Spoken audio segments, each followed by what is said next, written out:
ഇങ്ങനെ വായിക്കുന്നു, വിശ്വാസം എന്നതോ ആശിക്കുന്നതിന്റെ ഉറപ്പും കാണാത്ത കാര്യത്തിന്റെ നിശ്ചയം. അതാണ് പൗലോസ് അപ്പോസ്തലൻ എഴുതിയിരിക്കുന്നത്. സ്തോത്രം. ഈ ലേഖനം എഴുതാൻ കാര്യം എബ്രായരായിരിക്കുന്ന അല്ലെങ്കിൽ യഹൂദന്മാരായിരിക്കുന്ന ആൾക്കാര് യഹൂദ മതം ഉപേക്ഷിച്ച യേശു മാർഗത്തിലേക്ക് വന്നു കഴിഞ്ഞപ്പോഴത്തേക്കിന് അവർക്ക് ഈ പ്രതികൂലവും പ്രതിസന്ധിയൊക്കെ അനുഭവിച്ചപ്പോൾ അവർക്ക് വലിയ നിരാശ അനുഭവപ്പെടുവാനിടയായി. വരണ്ടായിരുന്നു അല്ലേ? ഞങ്ങളുടെ വലിയ പള്ളിയൊക്കെ വിട്ടേച്ച് ചെറിയ റൂമിലിരുന്ന് ആരാധിക്കുന്നതൊക്കെ, അതുമാത്രമല്ല ഞങ്ങളുടെ ഗുരുവിനെ പോലും യേശുവിനെ പോലും ആരും അംഗീകരിക്കുന്നില്ല എന്നൊക്കെ വിശ്വാസത്തിൽ അവര് ചഞ്ചലപ്പെട്ടപ്പോൾ പൗലോസ് അപ്പോസ്തലൻ എബ്രായർക്ക് എഴുതിയ ലേഖനമാണ് എബ്രായ ലേഖനം.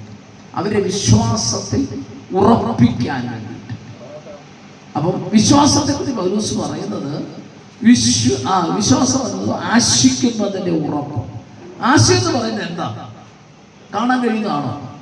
ഒരു വികാരമാണ്, ആഗ്രഹം. ആശയം വേറൊരർത്ഥത്തിൽ പറഞ്ഞ ആഗ്രഹം അല്ലേ?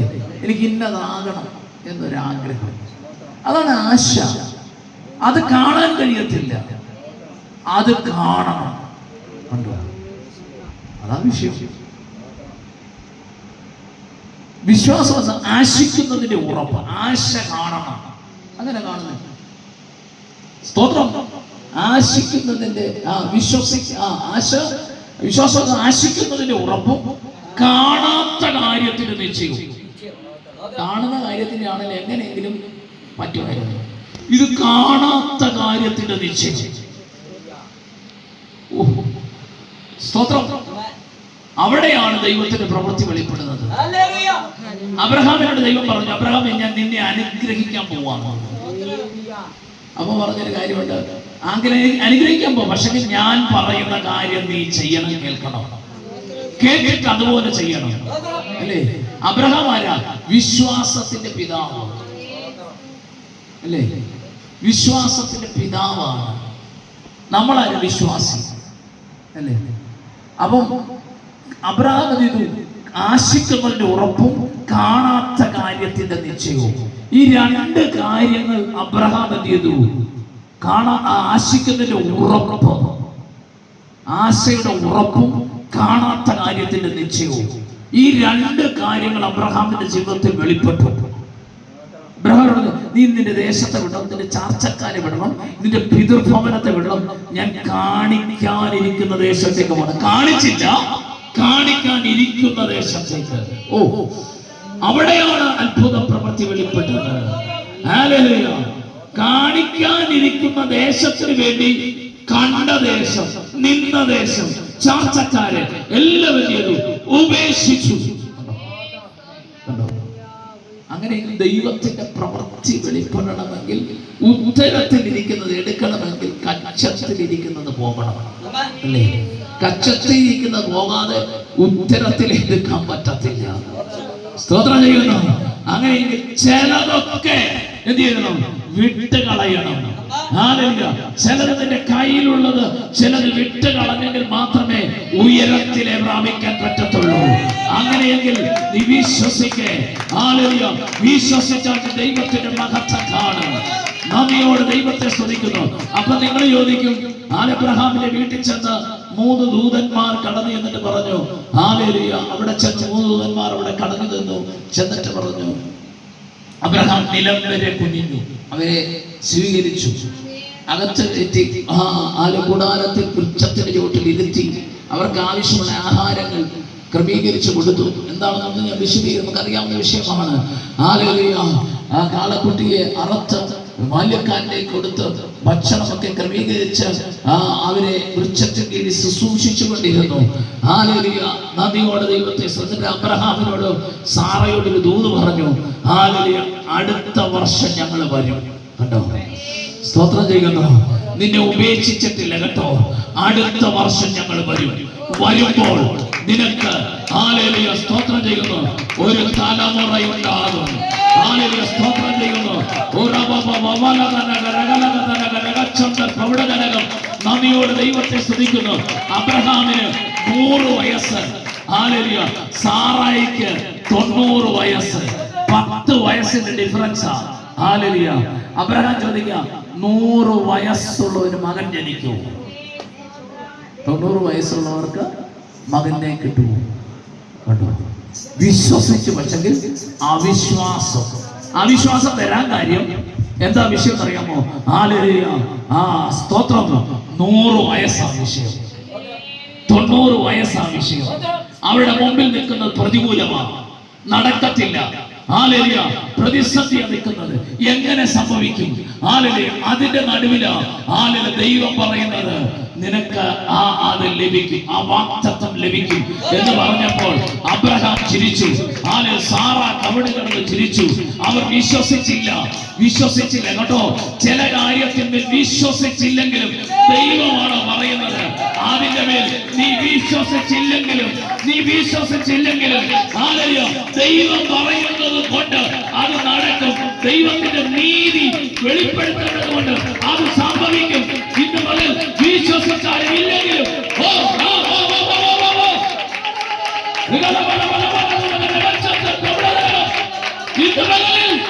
വിശ്വസിച്ചാലും ഇല്ലെങ്കിലും ചില വിഷയം വിശ്വസിച്ചാലേ നടക്കും, അല്ലേ? അബ്രഹാമിന് വിശ്വസിച്ചില്ലെങ്കിലും നടന്നെന്ന് പറഞ്ഞ് ചില കാര്യങ്ങൾ വിശ്വസിക്കാതെ നടക്കത്തില്ല, അല്ലേ? വിശ്വസിച്ചാൽ നീ ദൈവത്തിന്റെ മഹത്വം എന്നാ പറഞ്ഞേ. അങ്ങനെയെങ്കിൽ വിശ്വസിക്കേണ്ടതിന് വിശ്വസിക്കണം. ഹല്ലേലൂയ. അബ്രഹാമിന്റെ പ്രത്യേക വിഷയത്തിൽ അങ്ങനെ കേട്ടോ. അബ്രഹാം ഹല്ലേലൂയ അന്ന് ഇറങ്ങി തിരിച്ചപ്പോൾ വാഗ്ദത്തം ചെയ്ത, ഞാൻ നിനക്കൊരു തലമുറയെ തരാമെന്ന്. അബ്രഹാം ഹല്ലേലൂയ സ്തോത്രം ചെയ്യുന്നു. വചനം തെറ്റി അല്ലെങ്കിൽ നോക്കണമേ, ദൈവത്തിൽ നിന്ന് അകന്നു പോയത് കൊണ്ട് ഹല്ലേലൂയ താമസിച്ചതേ ഉള്ളൂ. അതാണ് ഹബക്കൂക്ക് പ്രവചനം പറയുന്ന ഒരു വാക്യമുണ്ട്. ഹല്ലേലൂയ ദർശനത്തിന് അവധി വെച്ചിരിക്കുന്നു, അത് സമാപ്തിയിലേക്ക് എത്തപ്പെട്ടുകൊണ്ടിരിക്കുക. അത് സമയം തെറ്റിയാലും അത് വരും നിശ്ചയം. അതിനായി കാത്തിരിക്കുക. നീ കാത്തിരിക്കുന്നത് കാത്തിരിപ്പ് മാറ്റിവെക്കണ്ട. ഇന്ന് മുതൽ സമയം തെറ്റട്ടെ. ഇന്ന് മുതൽ നീ വിശ്വസിച്ച് വിശ്വസിച്ച ദൈവത്തിന്റെ മഹത്വം കാണും. സമയം തെറ്റിയാലും അത് വരും നിശ്ചയം.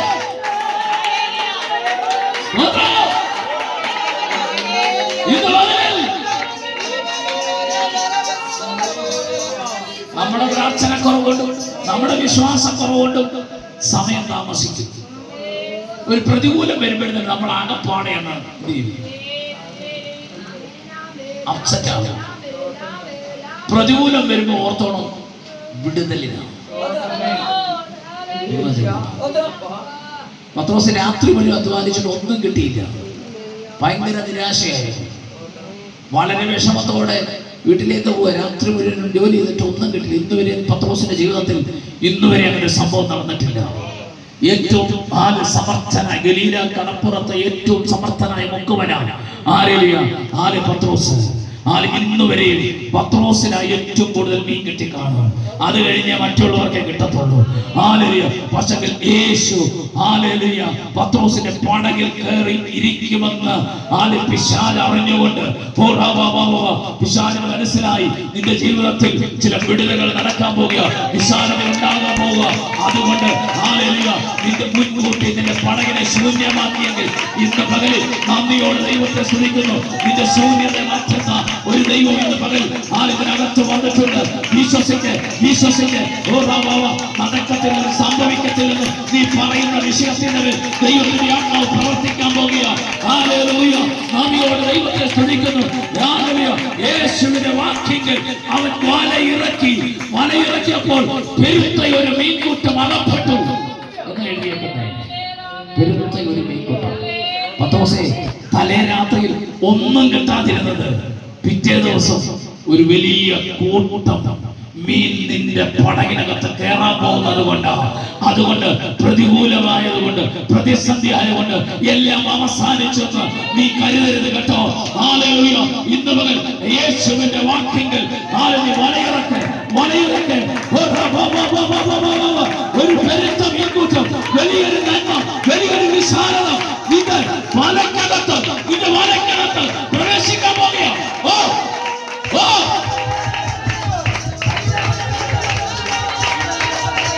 വിശ്വസിക്കുക.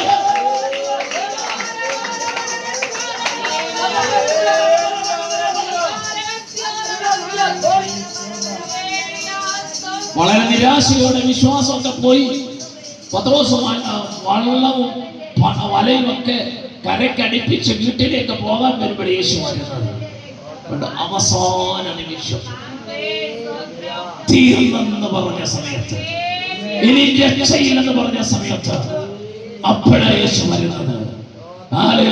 യേശു വന്ന് ശീമോനുള്ള പടകിൽ കയറി. കയറി എന്നിട്ട് പറഞ്ഞു, അല്പം ഒന്ന് നീക്കണമേ ശീമോനെ. ശീമോന് ദേഷ്യം വന്ന് കാണും. അവിടെ എഴുതിയിട്ടൊന്നുമില്ല ദേഷ്യം വന്നെന്ന്. രാത്രി മുഴുവൻ അധ്വാനിച്ച് ക്ഷീണിച്ച് തളർന്ന് ഉറക്കുളച്ച് ഉറങ്ങാൻ പോകാനായിട്ട് പടകടിപ്പിച്ചിട്ട് ശീമോൻ ധൃതി വെച്ച് വല കഴുകി വഴുകി കയറ്റി പോകാൻ തുടങ്ങിയപ്പോ ഒരു തച്ചൻ വന്ന് പറയുക, ഒരു ആശാരി പണിക്കാരൻ വന്ന് പറയുക, ഈ വള്ളം അല്പം ഒന്ന് നീക്കണമെന്ന് പറഞ്ഞു. എന്നിട്ട് പറഞ്ഞു, എന്നിട്ട് മനസ്സോടെ യേശു പറഞ്ഞതനുസരിച്ച് യേശു ഒരു പ്രവാചകനെ കണ്ടിട്ടായിരിക്കും വല നീക്കി പടക നീക്കിയപ്പോൾ നീക്കി കഴിഞ്ഞപ്പോൾ യേശു പറഞ്ഞു, ഇനിയും ആഴത്തിലേക്ക് വലയിറക്കാൻ പറഞ്ഞു.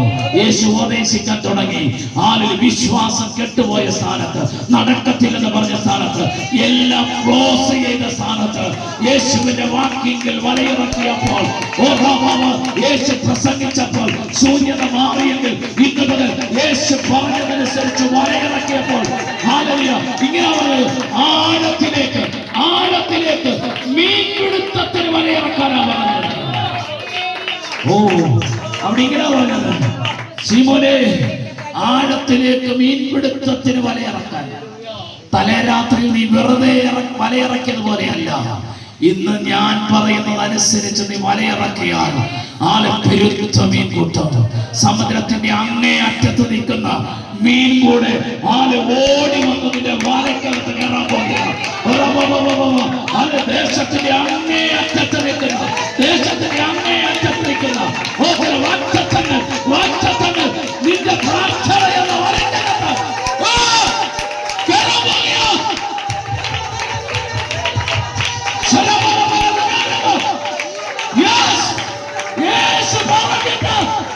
നീ വലയിറക്കാൻ, നിന്റെ വിശ്വാസം വിട്ട് കളയരുത്.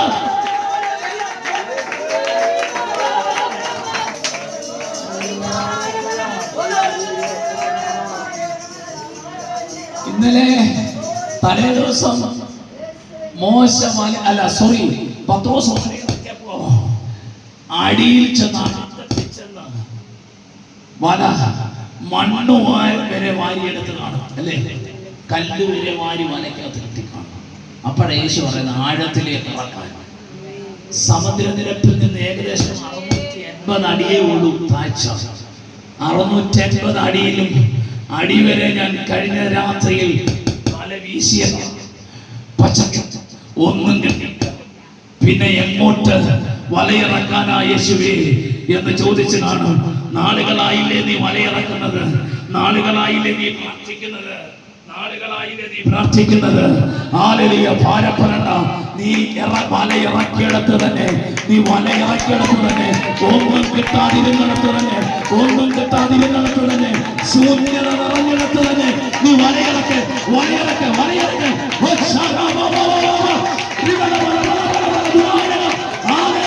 നിന്റെ വിശ്വാസം നഷ്ടപ്പെട്ടു പോകരുത്. ഇന്ന് പകരം നീ ഇറക്കുന്ന വലക്കകത്ത് സ്വർഗം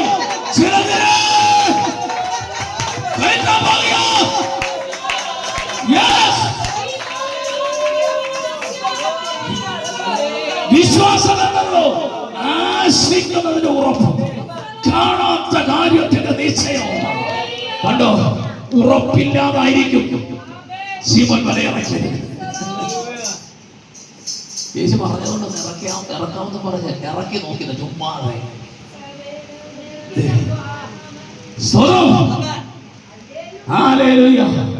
ആ വിശ്വാസം എന്തിയതോ ആശിക്കുന്നതിന് ഉറപ്പായി തീർന്നു. അത് ഉറപ്പായി തീർന്നു. വല അങ്ങോട്ട് പിടിക്കുക. ഹല്ലേലൂയ, ഹല്ലേലൂയ, സ്തോത്രം. അടുത്തുള്ളവരെ മാടി വിളിച്ചിട്ട് എന്നെ സഹായിക്കാൻ പറഞ്ഞു. ശിമോൻ പറഞ്ഞു, അല്ലെങ്കിൽ മീനെല്ലാം കൂടെ എന്നെ വലിച്ച് വെള്ളത്തിലിട്ടേനമായിരുന്നു. അടുത്തുള്ളവരെ മാടി വിളിച്ചിട്ട് പറഞ്ഞു, എന്നെ സഹായിക്ക്. മീൻ എന്നെ അങ്ങോട്ട് വലിക്കുക, സമുദ്രത്തിലേക്ക് വലിക്കുകയോ. അടുത്തുള്ളവർ ഓടി വന്നിട്ട് ഈ വല വലിച്ച് കയറ്റി സ്തോത്രം ചെയ്യുന്നു.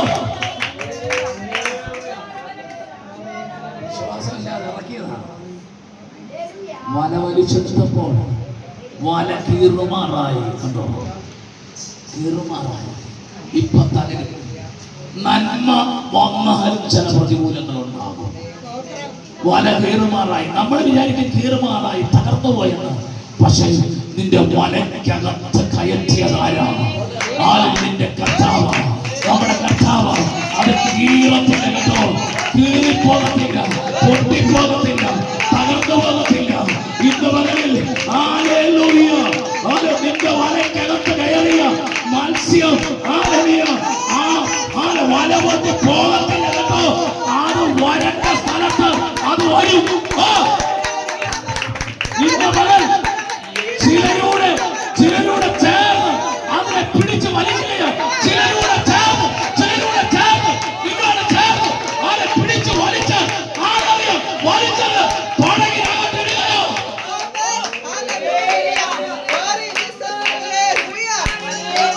ഏറ്റെടുത്ത് ആരാധിക്കണം.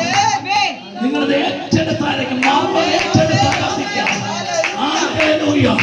നിങ്ങളെ സഹായിക്കാൻ ചിലർ ചേർന്ന് വരികയാണ്. പ്രാർത്ഥനയിൽ ചിലർ ചേർന്ന് വരികയാണ്. കഴിഞ്ഞ പകൽ ശൂന്യമായ വലയ്ക്കകത്ത്, കഴിഞ്ഞ രാത്രി ശൂന്യമായ വലയ്ക്കകത്ത് ചില നന്മകൾ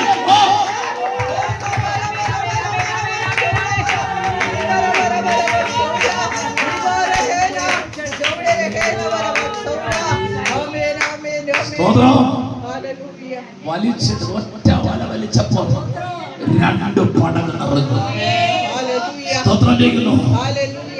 എന്നെ കേൾക്കുന്ന ദൈവത്തിന്റെ ജനമേ, ഇന്ന് പകർത്തി ഈ വചനത്തോട് ചേർന്ന് ഏറ്റെടുക്കുന്നെങ്കിൽ, ഒറ്റ വല വലിച്ചപ്പോൾ രണ്ട് പടകൾ നിറഞ്ഞെങ്കിൽ, രണ്ടു നിരകളിലുള്ള വിടുതൽ, രണ്ടു നിരകളിലുള്ള വിടുതൽ ഇന്ന് പകൽ സ്വർഗം കൽപ്പിക്കുകയോ, സ്വർഗം കൽപ്പിക്കുകയോ. ഭൗതികമായുള്ള വിടുതൽ. നിന്റെ ഭവനത്തിനകത്തേക്ക്, നിന്റെ പടകിനകത്തേക്ക് അവൻ വലിച്ച് കയറ്റി.